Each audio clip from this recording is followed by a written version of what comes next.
গ্রাহক যখন নিজেই টেকনিশিয়ান হয় তার পরিণতিটা ঠিক এমনই হয়। তো আসসালামু আলাইকুম সম্মানিত ভিউয়ার্স, আজকে যাচ্ছি হচ্ছে ঝাপা ও পূর্বপাড়ায়।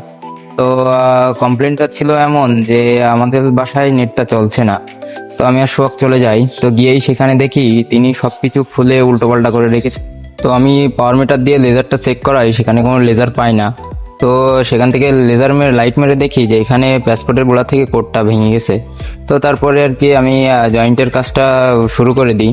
তো প্রথমে প্যাসপোর্টটা স্টিপার দিয়ে ছুলে ক্লেবার দিয়ে কাটিং করে মেশিনের ভিতরে দিই। তো তারপরে যে আমাদের যে মেন কোরটা ছিল সেটাকেও কেটে আমি মেশিনের ভিতরে দিই ক্লেবার দিয়ে। তো জয়েন্টটা কমপ্লিট করি। তো লেজার মিটার দিয়ে লেজারটা চেক দিয়ে দেখি এখানে লেজার পাই -21 dB। তো তারপরে সোহাগ হোমটিজের কাজটা কমপ্লিট করে। তো আমি আবার একটু প্যাসকোডটা হালকা করে ড্রেসিং দিয়ে ফোনটা আপ করে দিই। ফোনটা আপ করার পরেও নেট চলছিল না। যেহেতু গ্রাহক নিজেই টেকনিশিয়ান, তো তিনি রাউটারের কনফিগারটা উল্টোপাল্টা করে ফেলে।